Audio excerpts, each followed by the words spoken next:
नमस्कार, मैं सुधीर चौधरी और आप देख रहे हैं खबर टैग। तो आइए बात करते हैं आज के मुख्य समाचार में देश भर की तमाम बड़ी खबरों पर नजर डालते हैं। इससे पहले आप हमें कमेंट में जरूर बताएं कि आप ये वीडियो कहां से देख रहे हैं। अगर आपने अभी तक इस वीडियो को लाइक नहीं किया तो लाइक करके चैनल को सब्सक्राइब जरूर करें। सॉरी मैम, महिला पुलिस कर्मियों से बोला एनकाउंटर में जख्मी बदमाश। उत्तर प्रदेश के गाजियाबाद में एक एनकाउंटर का वीडियो सामने आया है। इस एनकाउंटर में एक बदमाश को पकड़ा गया है। पुलिस के अनुसार बदमाश ने बचने के लिए गोली चलाई थी। एनकाउंटर में घायल बदमाश को महिला पुलिसकर्मियों के कंधे का सहारा लेकर ले जाया गया। सामने आए वीडियो में बदमाश महिला पुलिसकर्मियों से सॉरी मैम कहते नजर आ रहा है।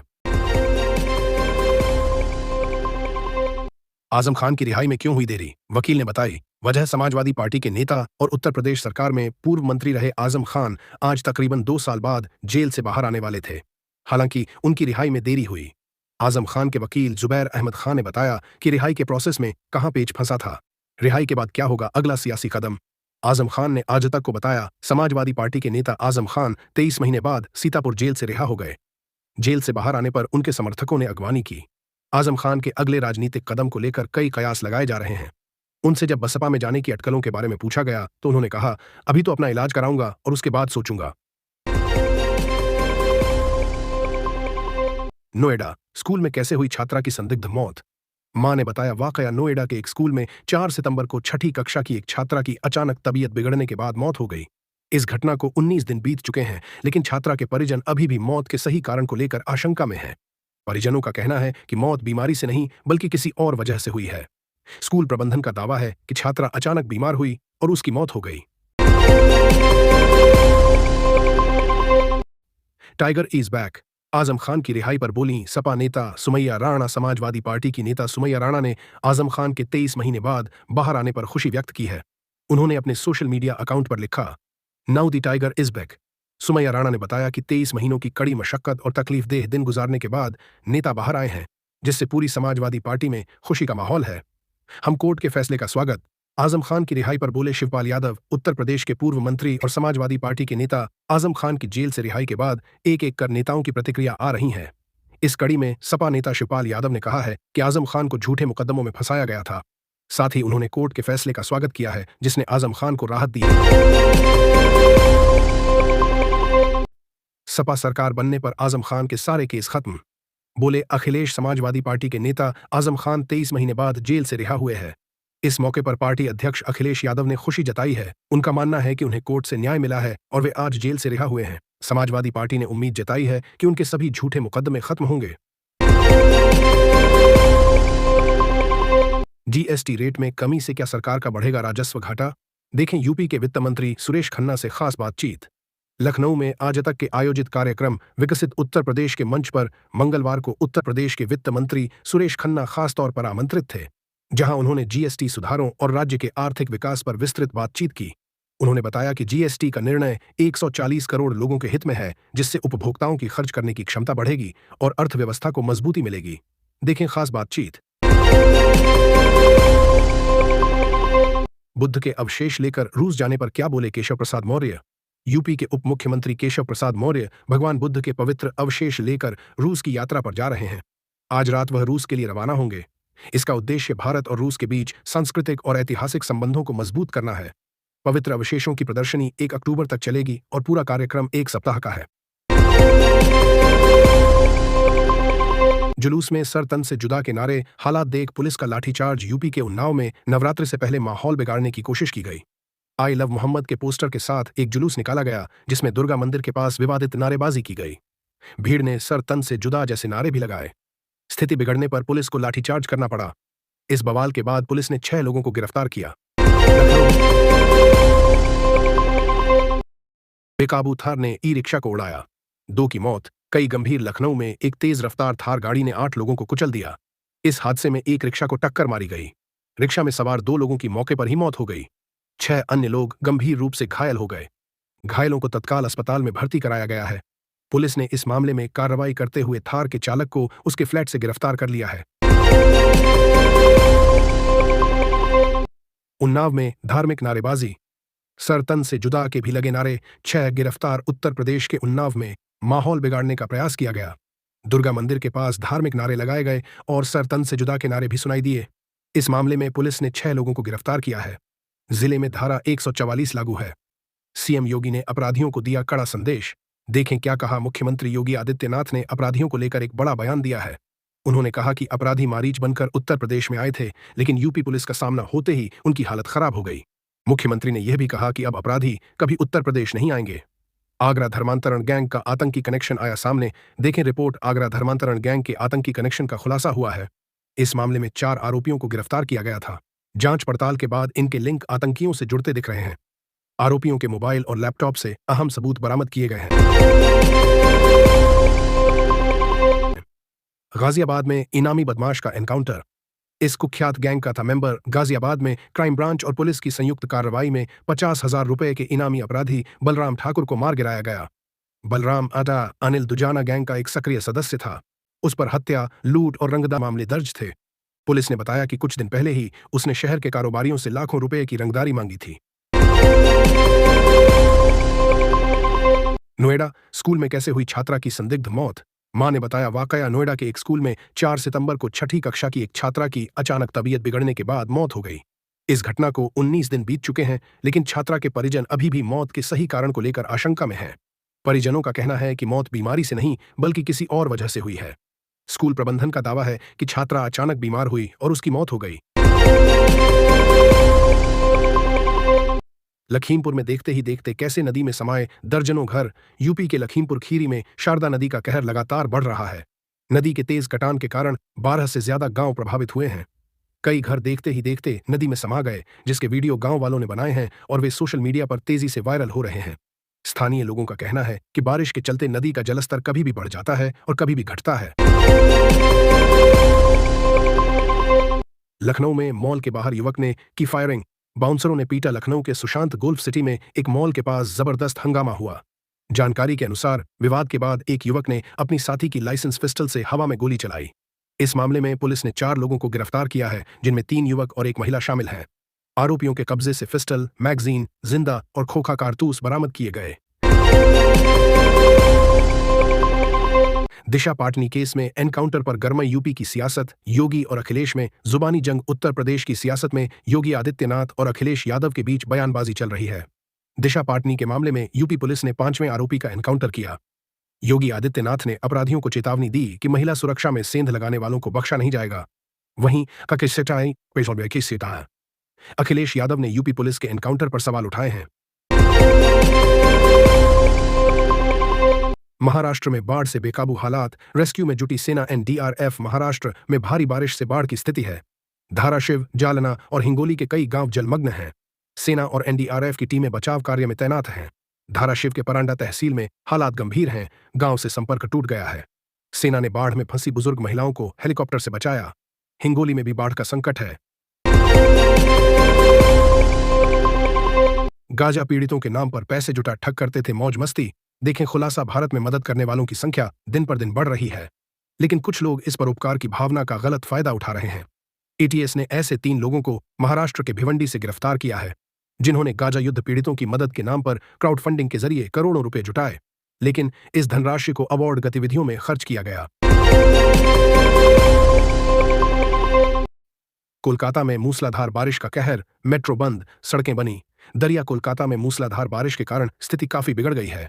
मौसम विभाग के आंकड़ों के अनुसार देर रात करीब 2:30 से सुबह 5:30 तक शहर में 185 मिलीमीटर बारिश दर्ज की गई। वहीं पिछले 24 घंटों में लगभग 250 मिलीमीटर बारिश हुई है। इसका असर कोलकाता के अधिकतर इलाकों में दिखाई दे रहा है। बिहार एनडीए में सीट बंटवारे पर सस्पेंस। जेडीयू बीजेपी में कौन बड़ा भाई। बिहार में एनडीए के सीट बंटवारे को लेकर सूत्रों से खबर आ रही है कि चुनाव की तारीखों के ऐलान के बाद ही सीटों का बंटवारा होगा। जेडीयू इस बार बीजेपी से ज्यादा सीटों पर चुनाव लड़ने की उम्मीद कर रही है। पिछली बार जेडीयू 5 ज्यादा सीटों पर लड़ी थी। इस बार जेडीयू बड़े भाई की भूमिका में दिखाई देना चाहती है। चिराग पासवान को 20 से 25 सीटें मिलने की संभावना है, हालांकि वे 40 सीटों पर दावा कर रहे हैं। सिंगर जुबिन गर्ग की अंतिम यात्रा आज। सुरक्षा सख्त। या अली। सिंगर जुबिन गर्ग के निधन के बाद असम में शोक का माहौल है। आज उनका अंतिम संस्कार पूरे राजकीय सम्मान के साथ किया जाएगा। इससे पहले उनका दूसरी बार पोस्टमार्टम किया जा रहा है। पहला पोस्टमार्टम सिंगापुर में हुआ था, जहां उनकी मौत हुई थी। केंद्रीय मंत्री किरेन रिजिजू और असम के सीएम हिमंत बिस्वा शर्मा भी अंतिम संस्कार में शामिल होंगे।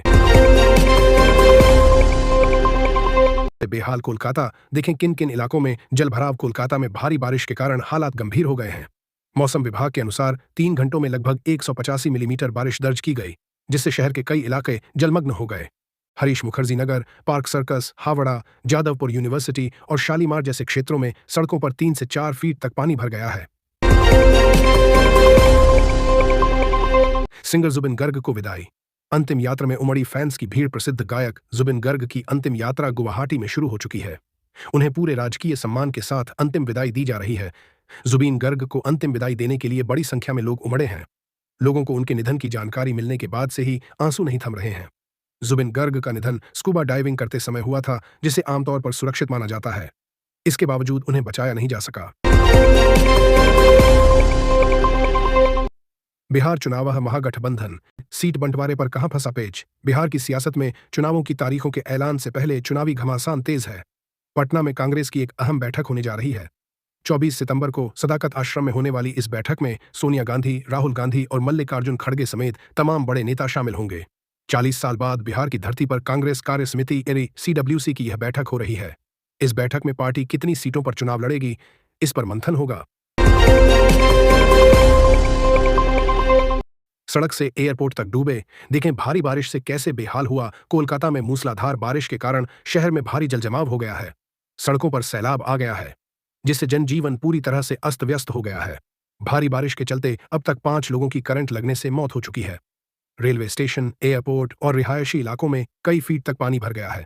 कई ट्रेनें रद्द कर दी गई हैं। भारत समेत कुछ ट्रेनों को रीशेड्यूल किया गया है। उस शंकर हाथी की दर्द भरी कहानी पार्टनर की जुदाई ने ले ली, जिसकी जान दिल्ली चिड़ियाघर में अफ्रीकी मूल के इकलौते हाथी शंकर की 17 सितंबर को मौत हो गई। 29 साल के शंकर की मौत एक्यूट कार्डियक फेल्यूर यानी दिल का दौरा पड़ने से हुई। शंकर को 1998 में जिम्बाब्वे सरकार ने भारत को तोहफे में दिया था। उसके साथ मादा हाथी बोमई भी थी। 2005 में बोमई की मौत के बाद शंकर अकेला पड़ गया। जानिए कहानी हाथी शंकर की मौत की। सीतापुर जेल से आजम खान की रिहाई में देरी क्यों? जानिए आजम खान की सीतापुर जेल से रिहाई में देरी हो गई है। लगभग 2 साल बाद 100 मुकदमों की लंबी कानूनी लड़ाई के बाद उनकी रिहाई होनी थी, लेकिन जमानत के लिए भरे गए बॉन्ड पेपर में कुछ गड़बड़ी पाई गई है। इसमें पता चला है कि एड्रेस गलत है और कुछ बॉन्ड्स पूरे नहीं भरे गए हैं। इसी वजह से समाजवादी पार्टी के नेता आजम खान की रिहाई फिलहाल फंस गई है। कोलकाता में एयरपोर्ट, रेलवे स्टेशन, अस्पताल में भरा पानी। कोलकाता में मूसलाधार बारिश के कारण शहर में भीषण जलजमाव हो गया है। देर रात से हो रही बारिश के चलते अब तक 5 लोगों की मौत हो चुकी है। सड़कों पर कई फीट तक पानी भर गया है, जिससे यातायात व्यवस्था पूरी तरह ठप्प हो गई है। रेलवे स्टेशन, हवाई अड्डे और मेट्रो सेवाएं भी प्रभावित हुई हैं। कई ट्रेनें रद्द कर दी गई हैं, जबकि वंदे भारत सहित कुछ ट्रेनों को पुनर्निर्धारित किया गया है।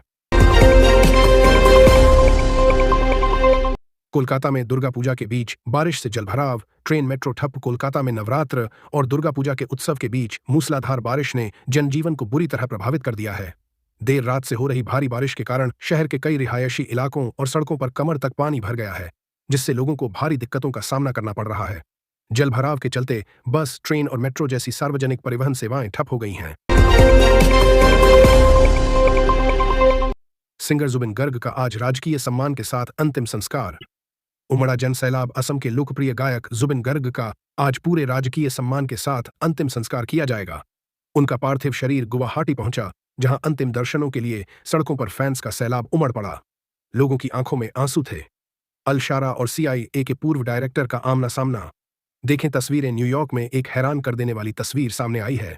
सीरिया के राष्ट्रपति अहमद अल शारा, जिन पर कभी अमेरिका ने $10 मिलियन का इनाम रखा था और जिन्हें आतंक का सरगना घोषित किया गया था, अब अमेरिका में बतौर मेहमान बुलाए गए हैं। पूर्व CIA डायरेक्टर और इराक में जनरल रहे डेविड पैट्रियस, जिन्होंने एक समय अल शारा को दुश्मन नंबर 1 माना था, अब एक समिट के मंच पर उनका इंटरव्यू ले रहे थे। रूस यूक्रेन जंग, NATO को पुतिन की सीधी चुनौती। यूरोप में हड़कंप। यूक्रेन से जंग के बीच रूस पर लगातार ड्रोन हमले हो रहे हैं, जिससे ट्रेनों में विस्फोट और हवाई यातायात बुरी तरह प्रभावित हुआ है। मॉस्को पर ड्रोन हमलों के साथ साथ स्कैंडिनेवियाई देशों के कोपेनहेगन और ओस्लो हवाई अड्डों पर ड्रोन घुसपैठ के कारण दर्जनों उड़ानें रद्द और डाइवर्ट करनी पड़ी हैं। इस ड्रोन अराजकता से यात्रियों को भारी परेशानी झेलनी पड़ी है और कई घंटों तक हवाई अड्डों पर अफरा तफरी का माहौल रहा। इस बीच रूस के राष्ट्रपति ने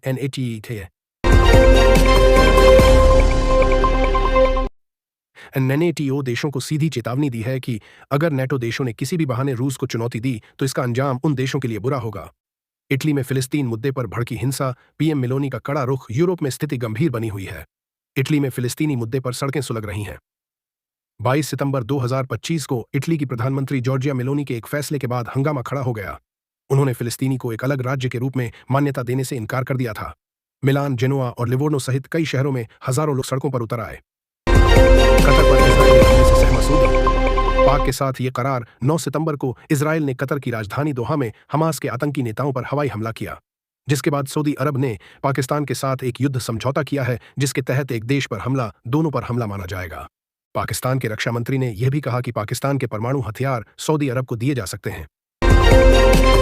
पाकिस्तान की एयर स्ट्राइक से खैबर पख्तूनख्वा में 30 मौतें, उठे गंभीर सवाल। पाकिस्तान के खैबर पख्तूनख्वा सूबे में वायुसेना की एयर स्ट्राइक में अपने ही 30 लोग मारे गए हैं। इन मृतकों में महिलाएं और बच्चे भी शामिल हैं। इस घटना के बाद एक पिता अपने 5 साल के बेटे और बेटी की लाश गोद में लिए पाकिस्तान के आर्मी चीफ आसिम मुनीर से सवाल कर रहा है। पिता ने पूछा, बताओ क्या मेरा ये बच्चा आतंकी है जिसे मार दिया? आरोप है कि पाकिस्तान ने एयर स्ट्राइक और नागरिक मौतों को छिपाने के लिए तालिबान आतंकवादियों की फैक्ट्री की झूठी अफवाह फैलाई। तुर्की के राष्ट्रपति का हमास पर बड़ा बयान, आतंकी संगठन मानने से इनकार। राष्ट्रपति ट्रंप जिन मुस्लिम देशों के नेताओं से मिलने वाले हैं, उनमें तुर्की के राष्ट्रपति एर्दोगन भी शामिल हैं। अमेरिकी मीडिया से बात करते हुए अर्दोआन ने हमास को एक आतंकी संगठन मानने से साफ इनकार कर दिया। उन्होंने कहा, मैं हमास को एक आतंकवादी संगठन के रूप में नहीं देखता। इसके विपरीत मैं इसे एक प्रतिरोध समूह के रूप में देखता हूं। यह वही हमास है जिसने 7 अक्टूबर 2023 को इजरायल में घुसकर कत्लेआम मचाया था। ट्रंप की इस्लामिक देशों के नेताओं के साथ मुलाकात का एजेंडा क्या? न्यूयॉर्क में संयुक्त राष्ट्र महासभा का अधिवेशन चल रहा है, जहां दुनिया के 150 देशों के नेता मौजूद हैं। आज अमेरिका के राष्ट्रपति डोनाल्ड ट्रंप संयुक्त राष्ट्र महासभा को संबोधित करेंगे। इसके साथ ही डोनाल्ड ट्रंप 9 इस्लामिक देशों के नेताओं से न्यूयॉर्क में एक अलग सम्मेलन में मुलाकात करेंगे। इन देशों में सऊदी अरब, पाकिस्तान, कतर, इंडोनेशिया, तुर्की, मिस्र, यूएई और जॉर्डन शामिल हैं। फ्रांस ने फिलिस्तीन को औपचारिक तौर पर दी देश की मान्यता। देखें दुनिया आज तक। संयुक्त राष्ट्र में सोमवार को हुई उच्च स्तरीय बैठक में 2 स्टेट सॉल्यूशन पर चर्चा की गई। इस दौरान फ्रांस ने औपचारिक तौर पर फिलिस्तीन को देश के तौर पर मान्यता दे दी है, जिसका तुर्की और जॉर्डन ने स्वागत किया। वहीं ये भी स्पष्ट किया कि ये कदम हमास को इनाम नहीं है। रिपोर्ट देखिए, रूस नाटो में बढ़ी टेंशन, सामने आया पुतिन का बड़ा बयान। रूस और यूक्रेन ये ऐसे 2 देश हैं जो करीब 3.5 साल से युद्ध में हैं। दोनों देशों की ओर से एक दूसरे पर हमले किए जाते हैं। कभी यूक्रेन की ओर से रूस पर हमला किया जाता है तो पलटवार में रूस भी यूक्रेन पर हमला करता है।